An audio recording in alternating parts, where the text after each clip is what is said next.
দুটা পকা জলকীয়া দি দিছোঁ। আধা সিজা হওঁতে মই এতিয়া ইয়াতে শাকখিনি দি দিছোঁ।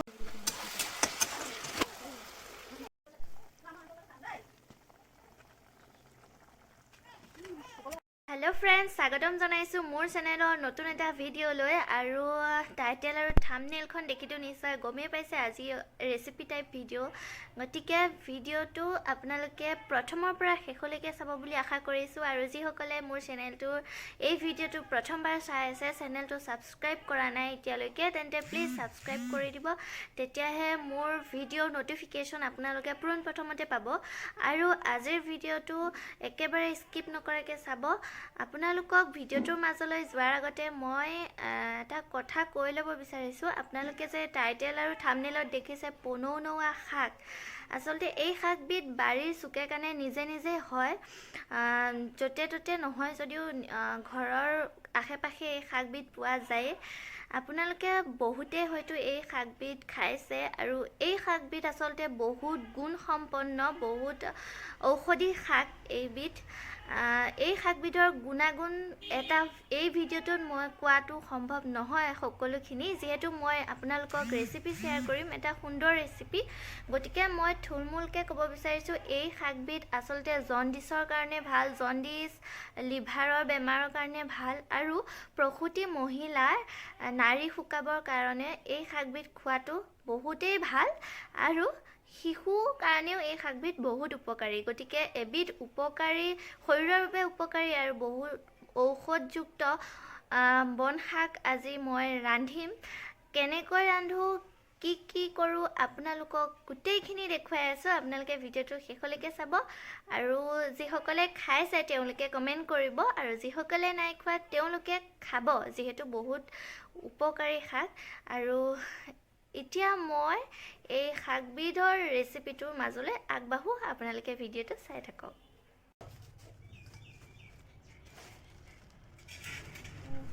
এতিয়া মই শাকখিনি এইটোতে উলিয়াম। আৰু এই শাকখিনি মই যোৱাকালিয়ে ছিঙিছিলোঁ, কিন্তু যোৱাকালি নবনালোঁ, সেইকাৰণে শুকাই নাযাবলৈ মই এটা ডাঙৰ পলিথিনত এনেকৈ বান্ধি ৰাখিছোঁ। আৰু মই ইয়াত দুবিধ শাক ৰাখিছোঁ। এইখিনি হৈছে পিৰালি পালেং, আমি পিৰালি পালেং বুলি কওঁ। আপোনালোকে যদি বেলেগ কিবা নাম কয় তেন্তে কমেণ্টত জনাব। এইখিনি হৈছে পিৰালি পালেং, খাই বহুত ভাল লাগে। আৰু ইয়াতে মই পনৌনৌৱা শাকো ৰাখিছোঁ। এতিয়া মই এই গোটেইখিনি উলিয়াই ল'ম। আৰু এনেকৈ পলিথিনত বান্ধি ৰাখিলে শুকাই নাযায়, সেইকাৰণে ধুনীয়াকৈ মই বান্ধি ৰাখিছোঁ। আৰু এইখিনি হৈছে পনৌনৌৱা শাক, বহুত ঔষধি গুণ আছে এই শাকখিনি, মইতো ক'লোৱে অলৰেডি আপোনালোকক। গতিকে ভিডিঅ'টো আপোনালোকে শেষলৈকে চাই থাকক কেনেকৈ বনাওঁ। আৰু এতিয়া মই এই গোটেইখিনি ধুনীয়াকৈ ধুই আনো, তাৰপিছত বনাবলৈ আৰম্ভ কৰিম। ভিডিঅ'টো একদম শেষলৈকে চাই থাকিব, প্ৰথমৰ পৰা শেষলৈকে চাব। আৰু চেনেলটো প্লিজ মোৰ চেনেলটো ছাবস্ক্ৰাইব কৰি দিব, আৰু ভিডিঅ'টো পাৰিলে শ্বেয়াৰ কৰি দিব। নিজে মোবাইল ধৰি নিজে ভিডিঅ' কৰিছোঁ। যিসকলে ভিডিঅ' কৰে তেওঁলোকে গম পায় বহুতখিনি কষ্ট হয় ভিডিঅ' এটা বনাওঁতে। আৰু মই যিহেতু নিজে মোবাইলটো ধৰি আছোঁ আৰু নিজে কাম কৰি আছোঁ, গতিকে বহুতখিনি অসুবিধা হৈছে। তথাপিও মই ভিডিঅ' দিবলৈ চেষ্টা কৰিছোঁ। তাৰ উপৰিও মোৰ এজনী 4 মহীয়া ছোৱালী আছে, সকলোৱে গম পায়। তাইক লৈ এনেকৈ ভিডিঅ' কৰিবলৈ বহুতখিনি কষ্ট হয়। বহুত কষ্ট কৰি মই আপোনালোকৰ বাবে ভিডিঅ'টো কৰিছোঁ। গতিকে ভিডিঅ'টো স্কিপ নকৰিব, একেবাৰে শেষলৈকে চাব। আৰু যিসকলে মোৰ চেনেলটো এতিয়ালৈকে ছাবস্ক্ৰাইব কৰা নাই তেওঁলোকে প্লিজ মোৰ চেনেলটো ছাবস্ক্ৰাইব কৰি দিব। আৰু এইখিনি পনৌনৌৱা শাক, এইখিনি শাক একেবাৰে কোমল হয়। পনৌনৌৱা শাকবিধ একেবাৰে কোমল শাক, গতিকে ইয়াক বেছিকৈ মোহাৰিলে ভাঙি ছিঙি যাব। গতিকে মই এনেকৈ আলফুলকৈ ধুই লৈছোঁ। আৰু একদম পৰিষ্কাৰ শাক, বেছি লেতেৰা নহয়, গতিকে এনেকৈ ধুলে হৈ যাব। আৰু মই এইখিনি ধুনীয়াকৈ ধুই লৈছোঁ। তাৰপিছত মই কি কৰোঁ, ভিডিঅ'টো একদম শেষলৈকে চাই গৈ থাকক, তেতিয়া গম পাই গৈ থাকিব। আৰু শেষত কিন্তু কমেণ্ট কৰি জনাব ভিডিঅ'টো চাই কেনে পালে। এতিয়া মোৰ এই শাকখিনি ধুই হৈছে। আৰু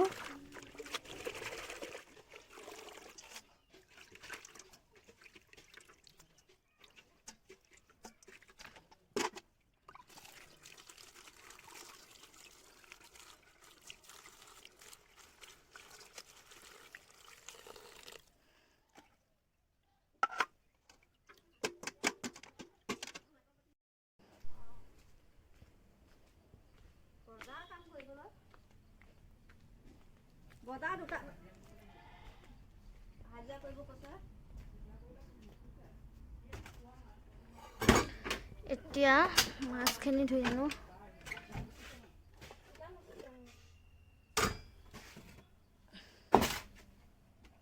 সন্ধিয়া আহিলে আলোচনা কৰিব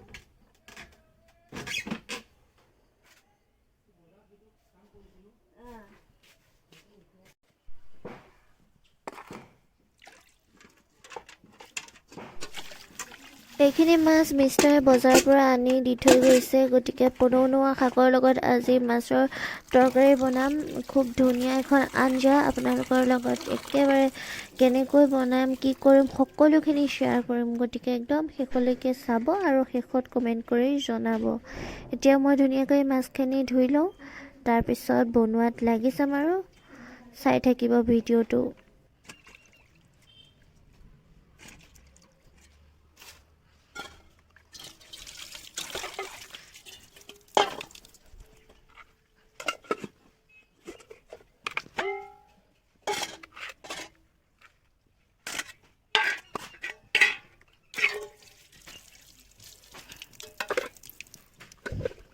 সকলোখিনি যোগাৰ পাতি কৰি লোৱা হৈ গ'ল আৰু এতিয়া মই বনোৱাত লাগি যাওঁ পনৌনৌৱা শাক আৰু মাছৰ এটা মানে সুকীয়া সোৱাদ আছে এই আঞ্জাখন আপোনালোকে বনাই নিশ্চয় খাই চাব আৰু এতিয়া মই মোৰ আঞ্জাখন বনাবলৈ আৰম্ভ কৰোঁ সকলোখিনি যোগাৰ পাতি কৰি ল'লোঁ এতিয়া প্ৰথমতে মই মাছখিনি ফ্ৰাই কৰি লওঁ আপোনালোকে ভিডিঅ'টো শেষলৈকে চাই থাকক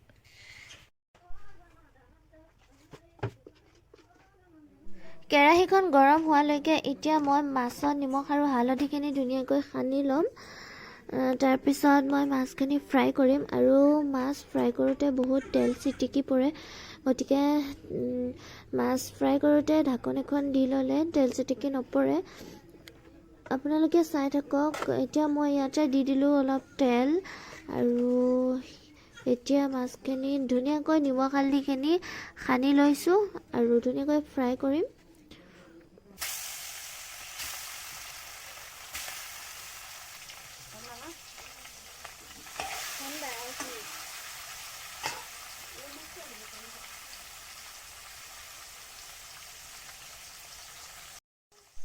এই মাছটো বহুত ফুটে সেইকাৰণে মই এনেকৈ ঢাকনি এখন লগাই দিছোঁ মাছখিনি ভাজি হোৱালৈকে মই এতিয়া বিলাহী আৰু আলুখিনি কাটি ৰেডি কৰি লওঁ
কৰি থকাৰ মাজতে গোসানী উঠি পুৰা কান্দি আছে আৰু আকৌ মাছখিনি ভাজি আছোঁ আৰু তাইক অলপ লৈ লৈছোঁ। মাছখিনি ফ্ৰাই হৈ আছে। দেখিছে কিমান কষ্ট কৰি যেনে তেনে অকণমান সময় উলিয়াই ভিডিঅ' বনাওঁ আপোনালোকৰ বাবে, আপোনালোকে কিবা এটা চাই পেলাই শিকিবও পাৰিব বুলি। মোৰ ভিডিঅ'টো কেনেকুৱা লাগে কমেণ্ট কৰি জনাব আৰু আপোনালোকে ফ্ৰেণ্ডছ আৰু ফেমিলি মেম্বাৰক শ্বেয়াৰ কৰি দিব। এনেকৈ যেতিয়া সময় পাওঁ তেতিয়া আপোনালোকৰ বাবে ভিডিঅ' বনাওঁ আৰু আপোনালোকৰ পৰা যিখিনি মৰম পাইছোঁ। মাছ ভাজি হৈ গ'ল, এইখিনি গোটেইখিনি মাছ ভাজিলোঁ আৰু এইফালে মাছ ভজা তেল গৰমেই হৈ আছে, তাতে এতিয়া মই পিঁয়াজখিনি দি দিম।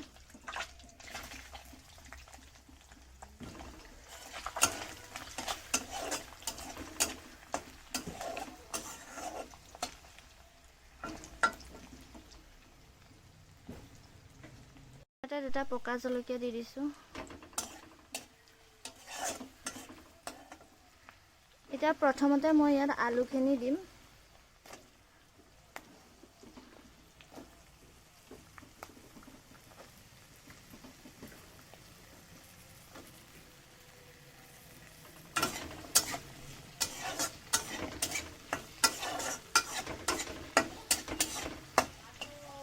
নিমখ হালধি দি দিলোঁ। মাছ ভাজোঁতে হালধি দিয়া হৈ আছে, গতিকে অলপ কমাই দিছোঁ হালধি।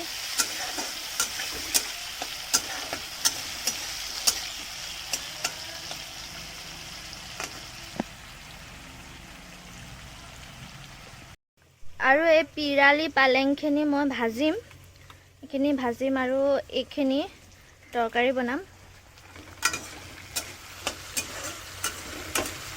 আলুখিনি ধুনীয়াকৈ সিজি গ'ল, এতিয়া মই ইয়াতে বিলাহীখিনি দি দিছোঁ।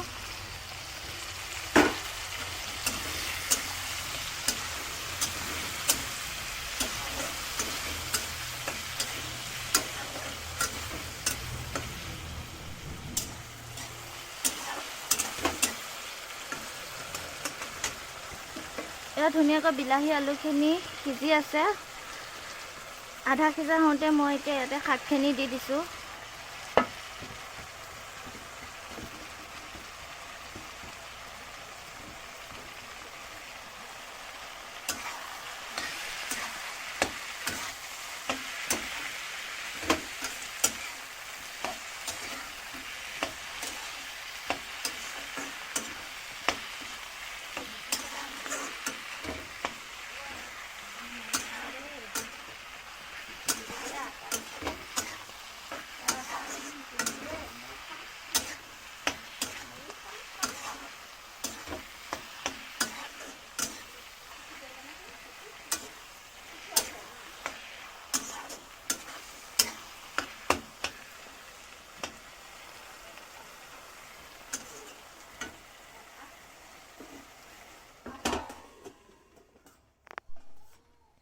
দহ মিনিটমানৰ পিছত এয়া চাওক ধুনীয়াকৈ সিজি আছে। মই ইয়াত পানী দিয়া নাছিলোঁ, কিন্তু নিজে ধুনীয়াকৈ থুপথুপীয়াকৈ সিজি আছে। এইখিনি দেখিছে, বিলাহী আলু আৰু শাকখিনি ধুনীয়াকৈ সিজি গৈছে আৰু অকণমান সময় ভাজিব লাগিব।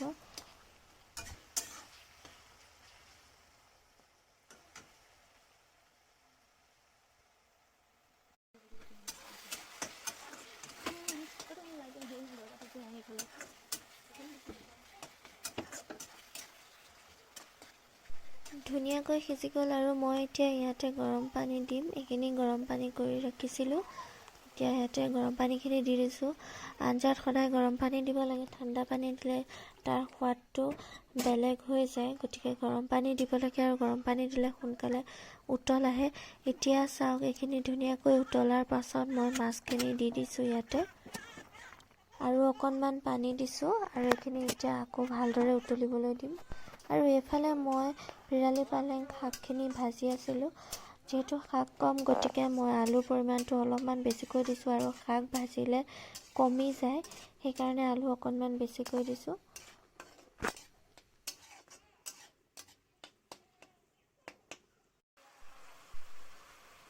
ভাজিখিনিত মই 2টা পকা জলকীয়া দি দিছোঁ আৰু এইফালে মোৰ তৰকাৰীখিনি ধুনীয়াকৈ হৈ আছে। এতিয়া এইখিনি হৈ গ'ল আৰু মই গেছটো অফ কৰি দিছোঁ। এয়া চাওক কিমান ধুনীয়া হৈছে, খাবলৈ বহুত বেছি ধুনীয়া লাগে। আপোনালোকে ঘৰত বনাই খাই চাব। আৰু এইফালে মোৰ ভাজিখিনিও বনাই হৈ গ'ল। ৰেচিপিটো চাই আপোনালোকৰ কেনেকুৱা লাগিলে কমেণ্ট কৰি জনাব। আৰু আজিৰ ভিডিঅ'টো ইমানতে সামৰণি মাৰিছোঁ।